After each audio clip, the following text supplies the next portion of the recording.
iHeartRadio Broadway, driven by Mercedes-Benz. The beauty of playing Elder Cunningham for as long as I have is that how do you say, nuances of the character are often just influenced by literally me, because I'm not expressly acting all the time. My parents would say when they saw the show that it's like watching like 2-year-old Cody up there. So it's just kind of like the inhibitions stripped, and she's just got to live in the truth of the moment, because the character is chaos and you have to embrace that. And so as far as like how that's changed, it's just becoming more and more unhinged, probably. You know, that's it. Theater is a living, breathing thing that happens in the moment, and when you're preparing, like, say, college, for example, the most I ever did the show was for a weekend, maybe 2, if it was like the musical. And then suddenly I go from college to doing, if you would have told me, it's like, you're going to do this show over 4,000 times, it's like, that's a crazy leap. And it's a different skill set to keep things fresh and new. But it also helps that, again, Elder Cunningham is, I call him the wrench in the Mormon engine, and he's just kind of the chaos, and so living in there and feeding off of an audience, because it's all jokes, that makes it real easy to keep things fresh. You have to, so long runs are different than short runs, and depending on the demands of the role, things are different. Like the advice I'd give for, say, Kevin playing Elder Price might be a little different than the advice I'd give to myself playing Elder Cunningham. But the one thing that is the same for everyone is you have to take care of your body. You have to take care of your body. You have to eat and drink water, eat healthy, drink water. Smoking is bad for you and your lungs. You have to take care of yourself. Because in the long run, I'm doing 8 shows a week. And when I started, I was 23. I had no idea what I was doing. And I was just kind of winging it and being like, why am I tired all the time? Why does my body hurt? And it's because, I was living fast and loose, eating chicken wings all the time. And you have to, your body is your instrument, and you have to treat it as such. With Elder Cunningham, as far as influencing me, there's a certain inhibition that you lose, because you want to do everything right, and it's the actor in you, that's the perfectionist, and you want to make everything correct, and then you get this character, this dream job, where the goal is kind of to be incorrect, and to have bravery to live in that, and because he's kind of the awkward dude, and to do all that with truth, I think, also helps me be braver in my choices as a human as well. The only person that will make me break on stage is Kevin Clay, and it's just because we're like this.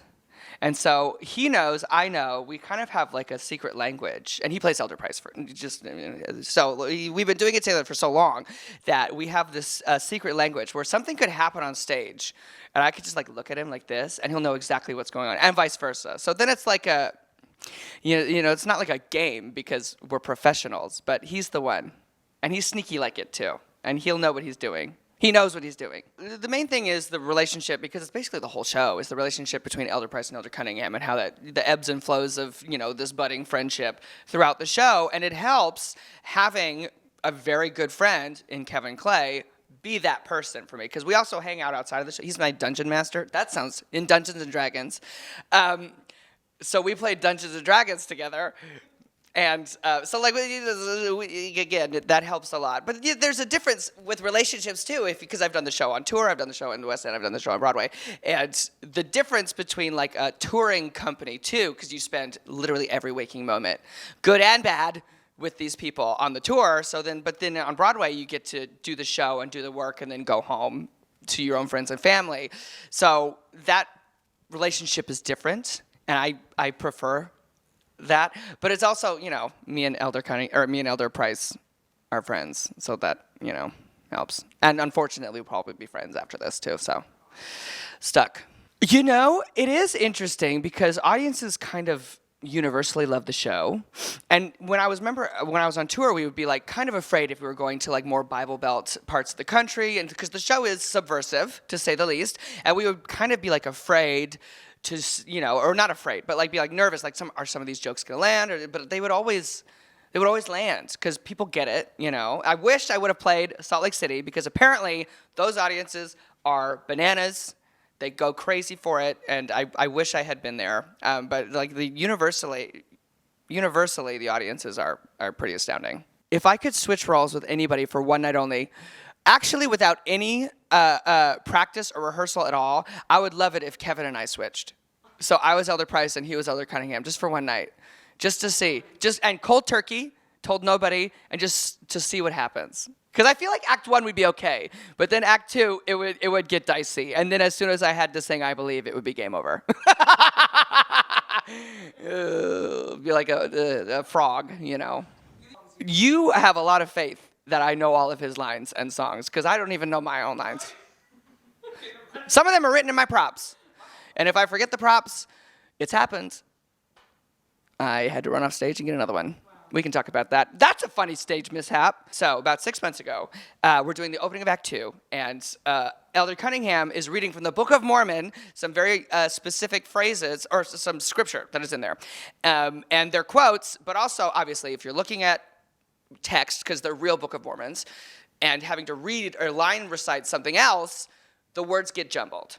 So they have the scripture in there, so the lines I'm supposed to say. And if I don't have that book, it is game over. And I went on stage with a normal Book of Mormon, and I'm like, I've been doing this for a long time, I can do it. And I started, just the sweat and the panic, and I blacked out. I don't know what I said. Kevin Clay said over the radio, all you heard was me say, "Lord have mercy."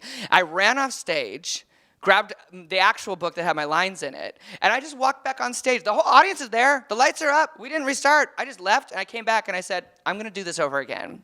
Redo, and I just started from the top as if nothing had happened. Professionalism. I'm sure the audience loves it. We love it. They loved it. It was. I mean, because that's also a unique live theater moment. And I'm sure if we go back over my history, there's several, because I am a loose cannon. If Elder Cunningham had the sidekick, oh my goodness, it would have to be something like even crazier than him. It would have, but like maybe like Mrs.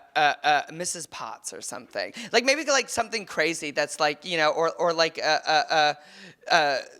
going back to Sweeney, if he just had like Angela Lansbury specifically as Mrs. Levitt. You know, like that. But because otherwise you can't out crazy him. So maybe a grounding force, like someone from like How to Succeed in Business Without Even Trying. That's not how you say it. Is it? I think it is, yeah. Nailed it. iHeartRadio Broadway, driven by Mercedes-Benz.